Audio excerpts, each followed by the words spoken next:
Okay, one of the things though that I did that was pretty small was I just added it. Fuck me. That's not supposed to happen.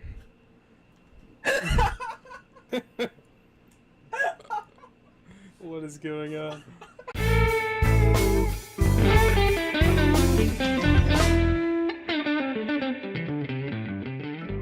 Alright, cool.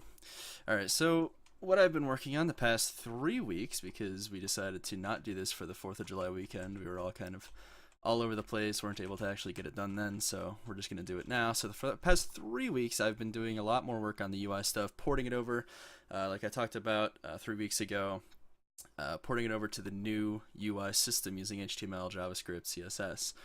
And the main thing that I had gotten done in UMG that I have ported over pretty much entirely is this little menu over here. This is the inventory menu. I've also changed a few things to make it more readable and all that. But this is one of the cool things, like I was talking about with the new system that we're using for the UI, is that in UMG, in order to get this sortable, I had to go through what is essentially hell on Earth, and a very inefficient way to sort things done in Blueprint and UMG and all that. And yeah, we could have improved it, I suppose, but at the end of the day, why bother when you can just use a really, really nice open source jQuery plugin, you drag and drop, and then you could just basically call a method on a table, and now you have sorting functionality. So that's what I did. But this works pretty much exactly like the old inventory works. It can sort by quantity over here. Stats, I decided to actually go ahead and not sort at all, because really I can't think of a metric that it would be intuitive to sort by when you're looking at this much information. It really just wouldn't make any sense to me personally. So clicking on that does absolutely nothing, and I think we're basically just going to stick with that. I think that's pretty much fine. Type can sort currently, as it makes no sense now because they're all resources, but once you have components and entities here, you'll be able to say, okay, I want the resources and then the components and then the entities. And of course you can also sort by name, just alphabetically. Pretty simple. And one of the cool things about, you know, HTML and such is that to do what you're looking at here, like the little colored boxes, initially it was colored text. And what I found out is, and I'll show this off in a second, when I made this more compact, the text getting smaller, it's very difficult to read colored text on transparent backgrounds. And so in order to rectify that, I decided, why don't I just make it like a word box with the color in the background, sort of like this, like you're seeing here. And so, you know, in HTML and CSS, it's literally just changing, you know, this color style to background. And then I added a little bit of padding, and there we go. That's perfect. In UMG, that would have been, you know, that would have been a good at least 20 minutes to half hour of work just to change that small thing. Whereas with the new UI system, it's as simple as like, I would like this to be this way, and no, now it's that way. I even did this. I did this on the stream. If you don't believe how easy that was, I did this on the stream today. Probably a good 2 minutes. 2 minutes to make this change, and now it's very, very readable. And I'll show you the compact mode in a second. The only one that's maybe a little sketchy is this viscosity one. I think I'll probably just change the color on that to make that a little bit more readable. But this, I finished porting this over. This button up here, if you can imagine, you'll have to use your imagination because I didn't put anything here yet. This brings out a little sidebar on the left, and currently there is nothing, but eventually this will be all kinds of filters. And if you can imagine like a sort of an Amazon style of thing where you have all the different things that you'd want to filter by, and it will sort of dynamically change itself based on what you're doing. So like initially it will probably start out with only picking between resource, component, or entity. And once you say like, okay, I want to look for resources only, you click on the resource checkbox, and then it will bring up more options on the left side panel there, where it will say like, okay, I want a resource with a ductility between 500 and 600, and you can, like, there will be little range sliders, and that's another thing about the UI system is a range slider would be very difficult, very time consuming to create in UMG. Well, in HTML and CSS, we could just throw in Bootstrap, and they have that all ready to go, right ready. And we can style it very, very easily to look exactly how we want it to look, to fit with our UI theme. and it's one of the best decisions I think we've made in this whole project is to use this UI system. I was even talking to a guy on the stream today who's I guess he's a web developer who does some UMG stuff on the side. He's looked into it too, and we've both sort of came to the same conclusion that even for a simple UI stuff, this is just the way to go. It's so easy, you may as well just do it that way. And I don't really know why it's not built into Unreal, to be honest with you. But yeah, I'm very happy with the UI system, if you can't tell, and expect more from this menu very, very soon. And of course, you can collapse it back. And you might be wondering why there's so much sort of space on the left here. Eventually, we're going to create a sort of tag system, and that'll be like a smart tag system where it'll be different colors based on its properties and such. And you'll be able to set that up as the user. You'll be able to say like, okay, any resource I discover with a conductivity over 800, say, automatically tag it with electrical material. And then it will be, you know, you can pick the color for it and it will show up on the left here, and you can have multiple tags for different things, and that'll be integrated right into this filter system. So you'll have your normal filtering down here, and up here you'll have like the tags, and it'll just be like smart tags or whatever we end up calling it. And you'll be able to just like click on, okay, I want to see anything to do with electrical stuff, click, and it'll automatically apply all of your smart filters that you've already set up. And what I've been considering doing as well is up top here, I've left this space blank for a reason. What we want is to make it so that if you're sort of a more or less of a power user, once you click this, it will also expand a little text box, and you'll be able to type in what would essentially be a formula if you think of like maybe Excel or something like that, but it'll be a filter. And what you'll be able to do is say like, okay, I want like tensile strength greater than 42, and you'll be able to type that in with your keyboard, and then it'll automatically apply that filter as opposed to having to search through menus. And what you'll also be able to do is save that. There'll be a button over here at some point. Again, you have to use your imagination for this stuff, but there'll be a save button over here so you can automatically save whatever you have in here as a smart filter. And so basically you say like, all right, this filter applies to electrical stuff. Cool. I want to save it, and then obviously an additional menu will pop up where you'll be able to name it, give it a color, etc., etc. And then you'll be able to, you know, go back to that sort of search at any time in any of these menus. And how I've set this up in the back end allows us to put this inventory, or at least a version of it, anywhere in any menu, because we will need to, you know, choose resources at certain points in time. And one of those places is on a factory. If I can show you this, I did this on the stream today. Once you place that on a factory, it's not going to do anything until you choose what it does. So you click on factory, it brings up this little menu, which I think you also have not seen this. But it brings up this menu, and this is a list of options that the factory can make. Now, it's a little choppy right now because combination of recording and being in sort of debug mode. But in the actual shipped game, it will be definitely smoother than this. So you'll have to bear with that. But it will follow around the factory, sort of centered around it, and it has the list of options that the factory can produce. So let's say I want to make a, I don't know, ignition catalyst. So I click on ignition catalyst, and it brings up a compact version of what you just saw. It's using the same exact base code, except a more compact version. And we can put this in any menu we feel like very, very easily, which UMG, to its credit, can do that pretty easily. It's the same sort of concept where you just say like, okay, plonk this menu in here. But this is the more compact. Exactly, and this is the more compact version. You can scroll through it just like normal. It locks your scroll so you're not zooming all over the place when you're doing that. And for the compact version, it only displays the number one most extreme property of each resource over here. So like this is not burnable at all. 0 burnability. This has a malleability of 2, so that's essentially not malleable at all. And what's one that's like high on the extreme? This is a fairly radioactive material down here. Not sure why you'd want to make an ignition catalyst out of that. But you know, this is an extremely high combustion rate. Maybe you'd want to use that, something like that.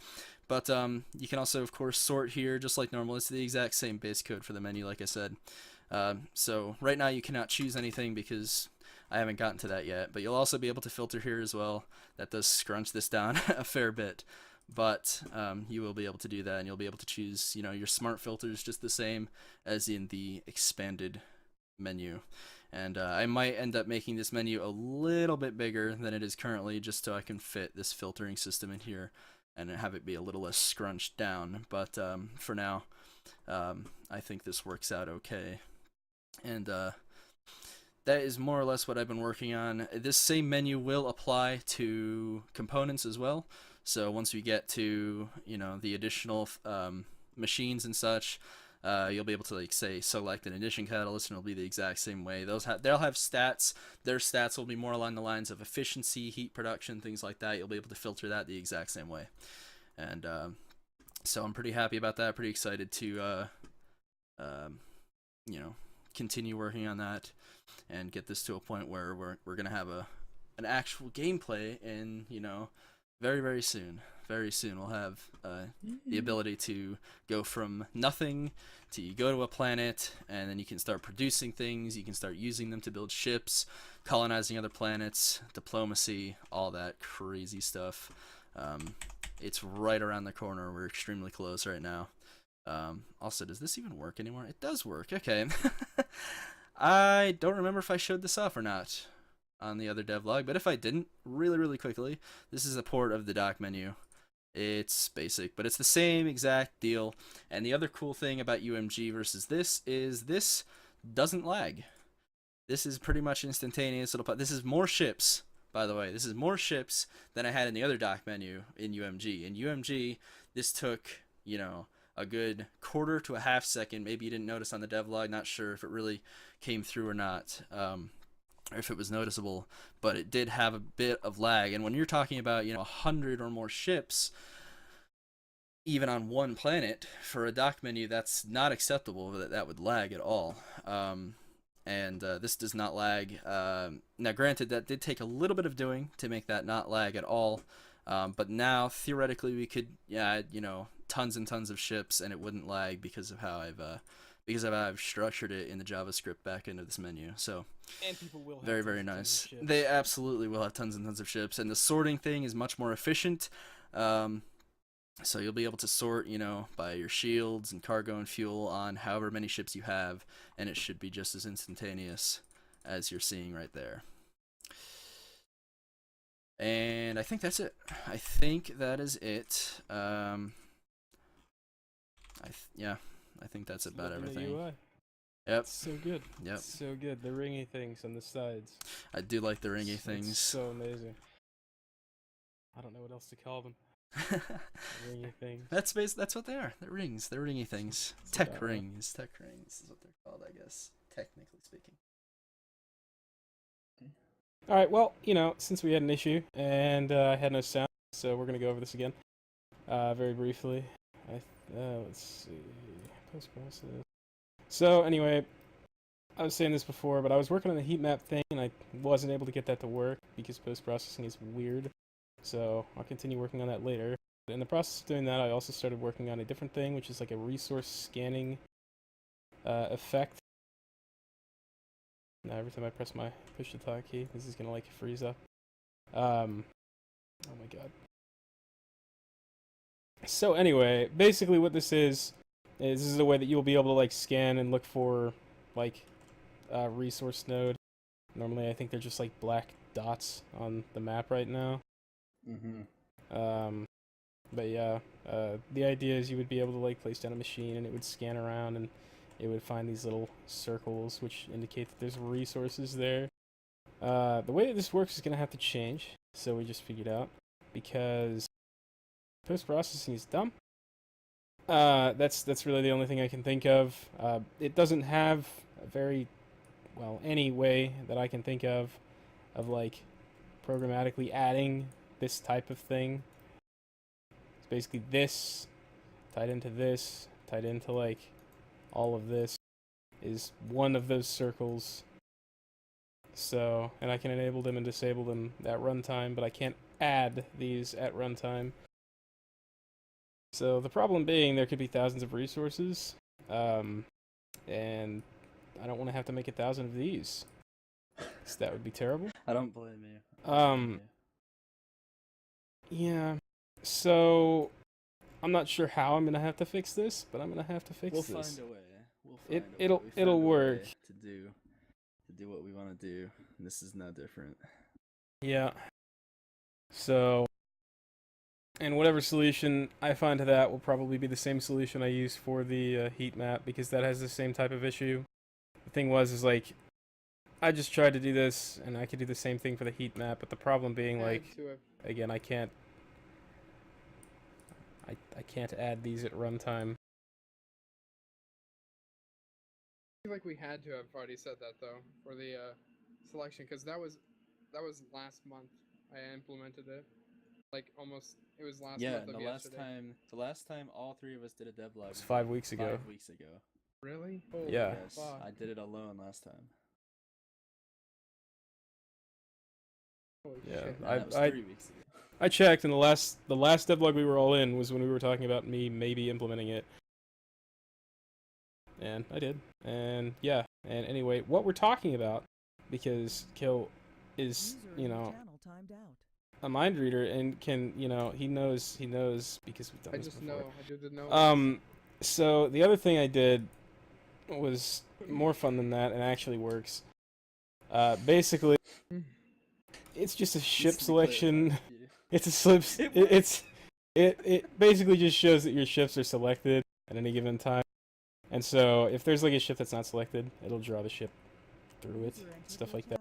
It's just a nice little highlighty thing. Okay, that needs to stop happening. But yeah, so that's the general idea. Still looks amazing. Yeah. Is that implemented into the game? Actually, I haven't been in the space view in like. Yeah, Kill should have already implemented that into the game. Yeah. All right, cool. And you know, by accident, it actually doesn't display selected ships through selected ships, which I'm actually happy with. Yeah, that works. It's actually pretty cool. That would look a little awkward, but I do. I don't like understand. seeing. I do like seeing selected ships through non-selected ships. Yeah, Oh, yeah. It's completely by accident that this works this way, but it does. Hey, whatever. Hype it. Yeah, always fun. It's not a bug. It's a feature.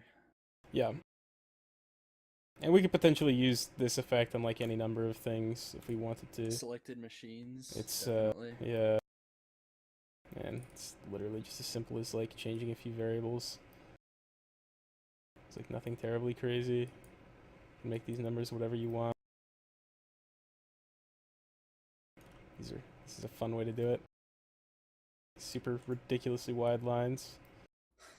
Actually looks pretty cool though. Not gonna lie to you. Why you would want to be able to do that, I couldn't really tell you.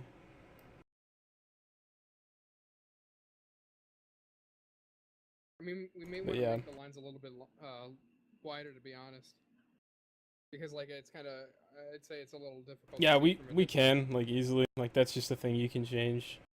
We could even go as far as to have that be like a setting in the game or something. They can just set their own numbers for that. Sure. As long as we have nice defaults. All right. Well, anything else? No, that's about it. One thing I could say is since our transition to using the HTML and JavaScript based things, I haven't remade the menus for the for Space View, so it's still based on the old one. So this will be differently by the time it's on release, or even by next month, hopefully. But one of the small things that I did was oh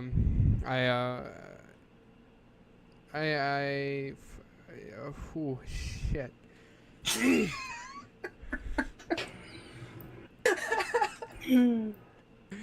One of the small things that I added onto our system currently is that before the ships were using all the same icons, and I just made custom little icons for each of the different ships, so you'll be able to tell what they are from a distance. And I made the capitals a little bit larger, so because they are a larger ship and they have like, you know, they're the big boys of the game. But yeah, here's the selection in the space. Here's the selection in the Space View, so you can see how they glow and everything. It's pretty nice. You can see it from a distance before icon engulfs it. Maybe I'll make like an outline around that icon of the same Yeah, color. I was for thinking. selection. That's what I was thinking of doing was making selection icons too. So, Yeah. yeah. Okay, so None let's of clear. the icons look like penises. That's a good thing. It's more than I can say about your first iteration. Or second, or third. Yeah, third was the worst. Okay. Another thing that I'm working on that I haven't quite finished, it's still needs a lot of tweaking, is the ability to dock on a ship. Currently, it just works on the warping system, so it has to be a distant planet. And let's test it on this one. Okay, it froze. Give a second. This doesn't happen every time, guys. Don't worry about it. I'll just, It won't be like this in the finished product. You gotta trust me, guys. You gotta trust me. Okay. I don't trust you. It freezes for a while. We Is give that it. just Unreal being Unreal or what? I think it is. Like Okay. it was. It was doing this way before there's even before I was even doing any big calculations. It was just being a weird little thing about it. Well, there's the ship warping. Jeb. Boom, and ship is flying to the planet, and we're about to dock. Such a cool effect. Boop, we've docked. It's also way bigger than the planet. But Yeah. cool. Just Just imagine. no it's like bigger than the RTSs are ever to sun. scale. No, No, it's bigger no than the RTSs sun. are to scale. I mean, could you just imagine like being on a planet? And It's just a giant ship the size of the planet comes flying up, and it's like, we're ready to dock. And you're just like, oh god. I think it's cool. Yeah, I'm okay Man, with imagine it. living on a planet where it's just like a common everyday occurrence where ships are warping back and forth, and you just like there's just lights in the It's sky. always daytime. Nobody gives a shit anymore because it's just like it happens so frequently. Everybody just wears sunglasses, and it's totally all right. Yep. So Alright, so that's very cool, and the the planet knows that it has a docked ship and everything, like it is an actual Yes. system. yes, Yeah, very cool, man. Very, very cool. it. and then, of course, that's the wrong key. It's up to me to port over the resource transfer system, but that'll implement right into your dock system, and then Hmm. we'll finally have two features working together. With different developers to be. It's a milestone. And capital ships are OP, so it's cool. Wow. Capital ships are OP. That's a thing right there. That's that's twirls gone ballistic.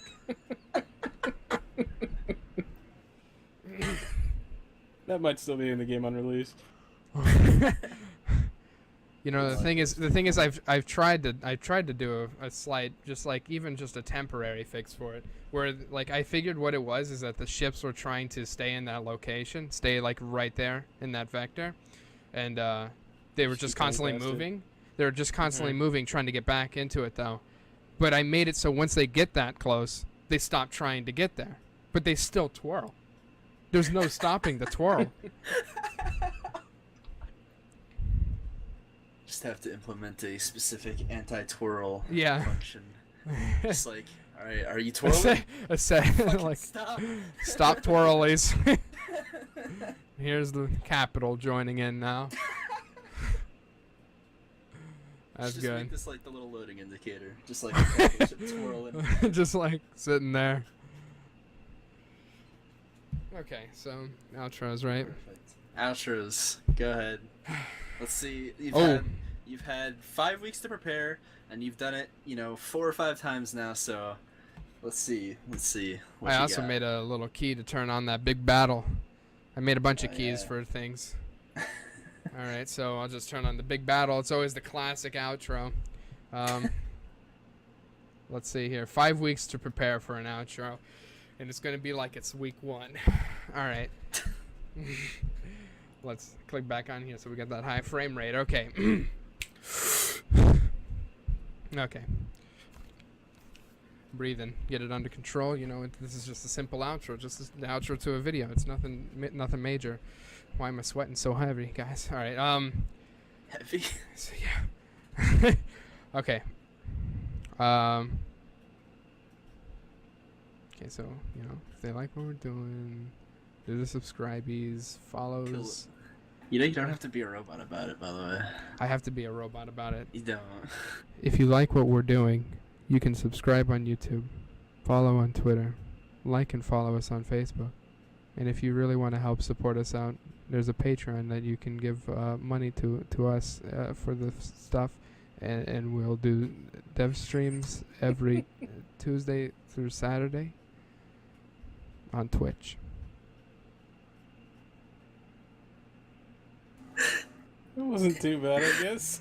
Why are you saying it so weird though? Look. Also, look at these guys just bumping. What are they doing? The Capitol wants to be here. They want to be here. Like, they're bumping. They're like, I want the airspace. Really No. pushing the capital ship, though. Probably shouldn't be able to happen. That is like 4 ships. Yeah, I think the 4 ships are in a combined, like, and the Capitol's keeping its force going on. When they're moving like this smooth, like the trail's nice. Like, look at that waving. Yeah. All right, so do you want me to redo that outro because that was a Talk odd like one? a normal person and not so close to the mic. Okay, all right. What should I say though? Like, What you just said? Yeah. but no, the Patreon. For what is the Patreon? If you really want to help support us, you can donate the money to help Become a patron, donate, support us, whatever you to want help to say. to become a okay. I got this. Give us your catch. Give your Works too. give us money, please. Okay. Okay, so if you like what we're doing, you can subscribe on YouTube, follow on Twitter, like and follow on Facebook. And if you really want to help us out, you can donate some money on Patreon, and you can become a patron. And we have been doing weekly streams Tuesday through Saturdays on Twitch at twitch.tv/Digital Empire Development. Hooray.